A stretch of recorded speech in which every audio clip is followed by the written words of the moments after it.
What a sick and unnecessary exercise.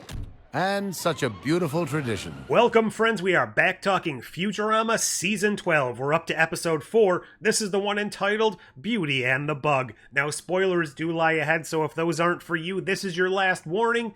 Cracking on with the show right now. But right before we get to that, apologies for the lateness and the noise. They're replacing my roof, so right now they're taking a bit of a break. However, somebody decided to mow their lawn, so I apologize for the noise. There's not really much I can do about it right now. Similar to last week, we're kind of following the tradition now of feeling like a middle-of-the-road, average, regular Futurama episode without too many bells and whistles to elevate it to the status of a supreme all-time classic. But I absolutely think that's a strength of this season, at least the last two episodes.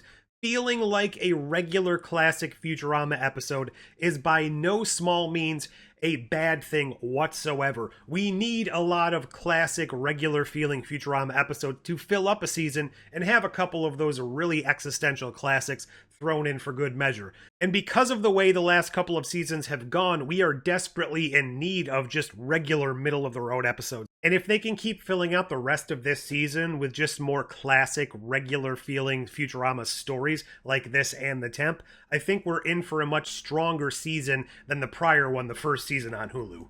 That said, it's my own personal taste that really comes into play here, because I definitely thought that The Temp was a stronger and a more fun episode, but there's nothing really wrong with what they did here. There was no real downtime. It really hit on all cylinders. I liked most of the ongoing through-line jokes that they had in this episode. I even liked the little fun in-joke they poked at Leela in this episode for not caring at all whatsoever, even in the slightest, for the wildlife activism that she has seemingly been hit or miss on throughout the rest of the series. How about we let this be your issue? Monarchita, the Bugalo fighting champion and Bender's new love interest in this episode, worked exceptionally well for the story they were trying to tell, but I don't think she was a strong enough character to really require coming back over and over again down the line. It was a good one-off character, and if she does pop up, a couple of seasons down the road for some other random appearance, I wouldn't be upset.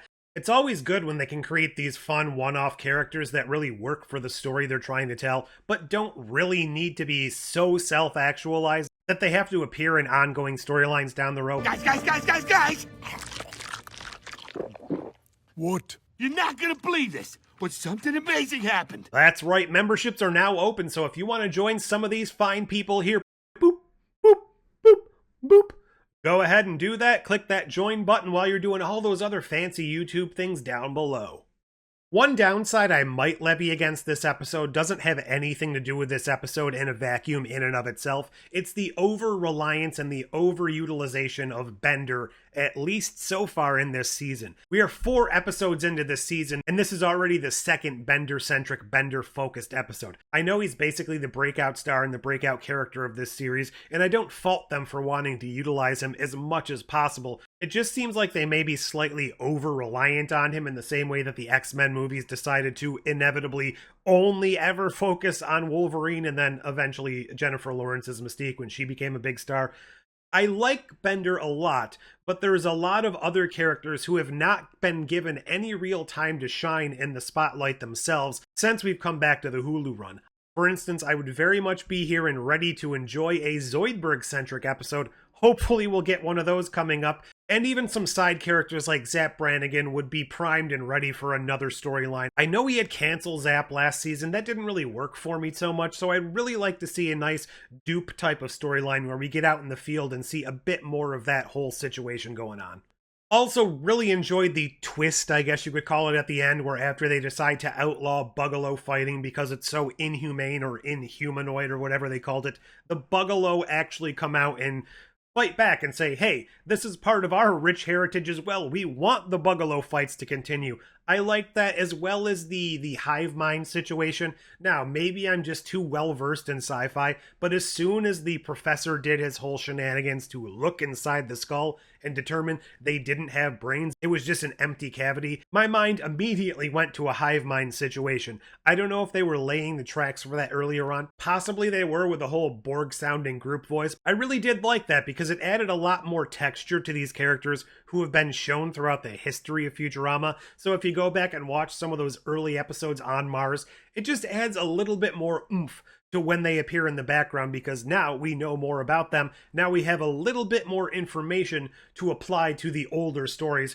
And I think that's something that benefits not just Futurama, but any show when they continue to tell storylines that adds a little bit more context to things that have come before, but it doesn't outright break canon or reinvent the wheel or anything. It's just filling in texture to a universe that already exists.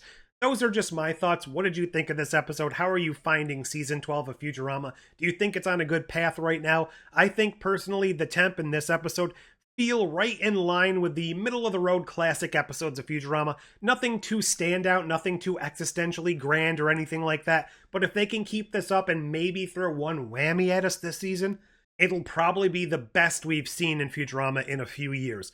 Leave all your thoughts down below, like, share, subscribe, do all those YouTube things, click join if you'd like, but until next time... I'm in my car now on the way home. But what's this? I hear the crowd roaring behind me.